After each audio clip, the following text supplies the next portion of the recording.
Hey there, and welcome into another exciting episode of A for Effort, coming to you with another quality movie review. I'm your host, Matt, and as always, we start off giving thanks to our unofficial sponsor of the podcast, MoviePass. $9.95 a month gets you one movie a day at local cinemas in your area. Check MoviePass.com for theater listings and offer availability. On today's episode, we are going to discuss the newest Star Wars movie, Solo, a Star Wars story. The next in the line of spin-off movies detailing different eras in the Star Wars universe.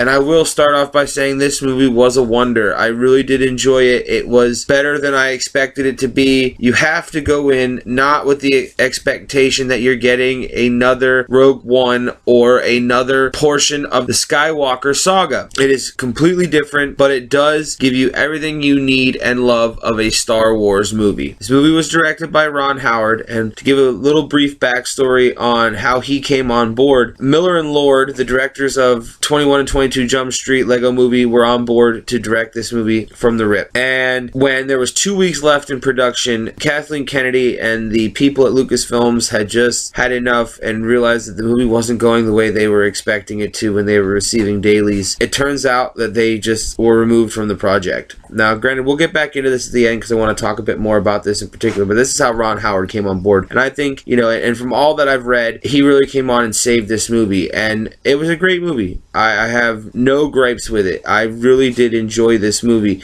It's not getting the love I expected it to from critics, from box office. It's just not doing what I thought it would. And I don't know, and we'll get into this a bit later as well, whether or not it's Star Wars fatigue, but we'll see. I want to get into the plot and talk about the characters and go there first before we break into some of the other things. So without further ado, this movie stars Alden Ehrenreich as the titular Han Solo, replacing Harrison Ford. This movie takes place 10 years before A New Hope, so obviously Harrison's not playing that today, and I think he was wonderful. I really think he really embodied everything that Harrison Ford was, but also gave his own little flair to the character. Johannes Satamo played Chewbacca. Woody Harrelson played Tobias Beckett. Emil Clark played Kira. Donald Glover, who was absolutely exceptional, played Lando Calrissian. Thandie Newton played Val. Phoebe Waller-Bridge played L337. Paul Bettany played Dryden Voss. Jon Favreau played Rio Durant. And Aaron Kellyman played Enfys Nest. We're going to go into some spoilers, and there's something big I'm going to talk about at the end, and I will mark it with a spoiler warning before I talk about it. But basically, this movie is the origin of everything Solo. From his name, to his gun, to meeting Chewbacca, to the Kessel Run, to how he got the Millennium Falcon from Lando Calrissian. I really enjoyed this movie. I don't understand why it's getting hate. The characters were great. The story was great. The story revolves around the crime syndicates that are basically running amok now that the Empire has taken over the Galactic Senate. And we're following one particular crime syndicate, the Crimson Dawn. So from the starters, we meet a young Han on Corellia, where he's trying to just get off this planet and make something of himself. And it's where we meet Kira, his love interest. They devise this plan to steal some hyperfuel and use the worth of it to get off the planet, and he gets off and she doesn't. They're chasing him down, and he enlists in the Imperial Army to get off the planet. While he is off fighting the war for the Empire, he meets Woody Harrelson's Tobias Beckett, who are trying to steal an Imperial warship to do a heist with, and he ends up getting in with their crew. But along the way, he meets Chewbacca in a wonderful scene where Tobias Beckett, who is portraying a captain in the Imperial Army, tells another Imperial guard that this man is trying to desert, and they storm him off and throw him in a pit with what they call the Beast, and they're going to watch him get eaten by the Beast, and the Beast is Chewie. They set up an escape plan, and they go off with Woody Harrelson's character. This is then where we start to get into the thick of the plot, where we find out that Woody Harrelson is trying to steal a large portion of hyperfuel for the Crimson Dawn, and it's a great action scene involving Thandie Newton and Jon Favreau's characters. They end up, spoiler alert, they end up dying real quickly, but that, they weren't the main plot of the movie. Then when they don't succeed, because they're interrupted by what you think to be the villain, Enfys Nest, from stealing the hyperfuel, they go and they have to explain themselves to Dryden Voss, who is played by Paul Bettany, and he was wonderful. And it's where we find out that Kira has been working for Dryden for quite some time, and where they meet up again. Well, Han Han comes up with a brilliant idea to try to steal hyperfuel in its raw form from Kessel. That there's a big mine of it on Kessel, and if they can steal it, then they can pay back Dryden what they owe him. And so Dryden says okay, and he sends Kira off with him and Tobias and Chewie, and they go off and start planning their heist. They need a ship, so this is where Lando comes into play. Kira knows Lando, and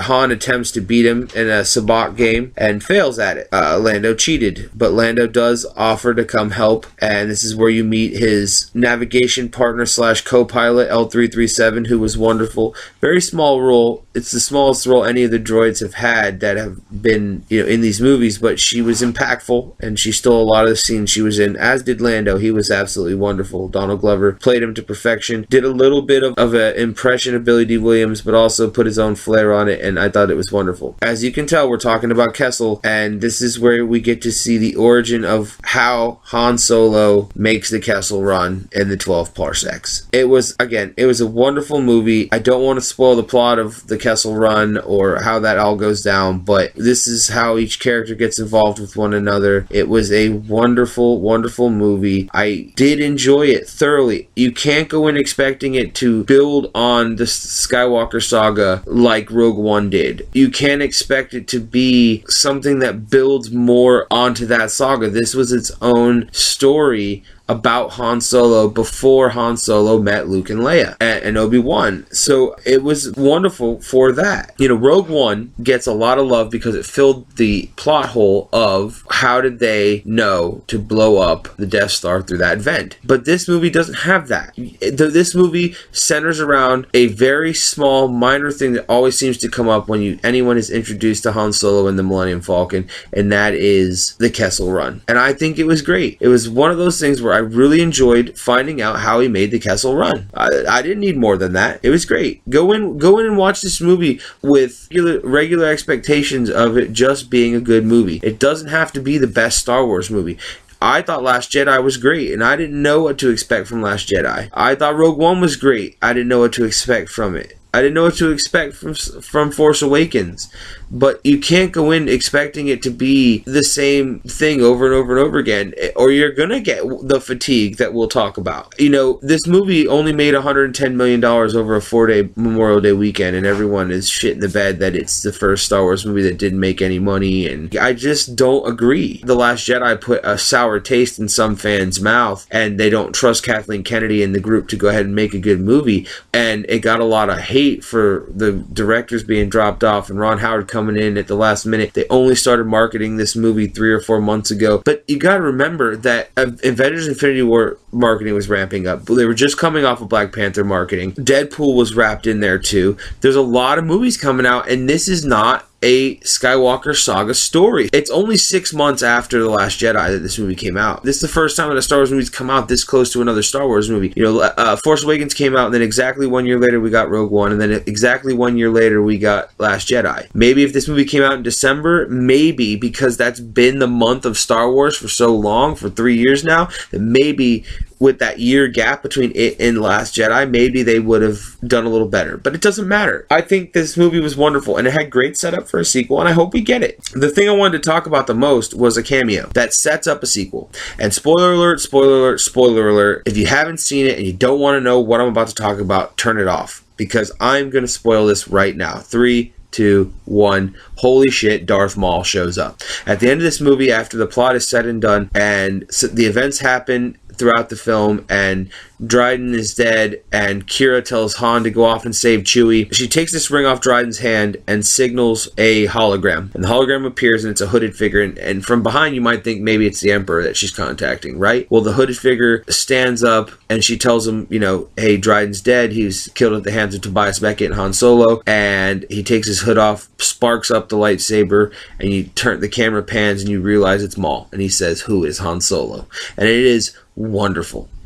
I hope we see him again. I hope he gets a large role over the course of these spin-off movies, because he's not in the original, but he can be in these spin-offs. He can be in a solo sequel. He can be in an Obi-Wan Kenobi movie. I love Darth Maul, and it's great to see that Darth Maul is back. And he is the head of the Crimson Dawn, and that is a wonderful twist, and it was a beautiful, beautiful, beautiful cameo. I think that scene alone stole this movie, and it was totally unexpected and absolutely phenomenal. The last thing I want to talk about before I let you go is the Star Wars fatigue, yes, but also I've read a lot about, does Kathleen Kennedy have what it takes to run this studio, a la a Kevin Feige at Marvel. Miller and Lord being pulled off this movie are the third directors to be pulled off movies in this Star Wars universe. Josh Trank, who was terrible on the set of Fantastic Four, so we hear, got pulled off the Boba Fett movie, or possibly this movie. I'm not sure, because they came on shortly after he was pulled off, and he was removed. Then the director of Episode 9, Colin Trevorrow, was removed. Then these guys were removed. 3 different directors have now been removed from Star Wars movies for differencing of opinions. I hear that Trevorrow was removed from the Episode 9 because he didn't like the fact that they were killing Luke. Spoilers for Episode 8. He didn't like where they were going with Kylo Ren. They didn't like that he killed Supreme Leader Snoke. Okay, but I did. A lot of fans did. I had a great time at Last Jedi. I thought it was one of the best Star Wars movie ever made. But that's just my personal opinion. I don't know if it's a Kathleen Kennedy thing, a Lucasfilms thing. I don't know what it is that is having all these directors move on from different franchises, but they're getting even better ones to come on. Look, Ron Howard came onto this one. They've got the showrunners, creators of Game of Thrones doing a trilogy of movies for them. Rian Johnson, who just directed one of my favorite Star Wars movies, Last Jedi, got his own trilogy of movies. J.J. Abrams came back to direct Episode 9. I think it's a wonderful array of different directors, but is something wrong? Is that why they've bumped off 3 different directors? Who knows? But I will say I love this movie. I'm appreciative that it happened. I love Alden Ehrenreich's take on Han Solo. I loved Donald Glover's take on Lando Calrissian. I love the introduction to Han and Chewie's relationship. I love the droid L337. I love the cameo of Darth Maul. And for that, this movie gets an A++. I don't see the hate that the way other people are. I don't see the Star Wars fatigue that people are talking about. I think the more Star Wars, the better. They don't have to be Marvel coming out with 3 movies a year. They can just be Star Wars and do 1 a year. That's fine. But you have so much wealth of time in this galaxy that it's untold. Do it. Have some fun with it.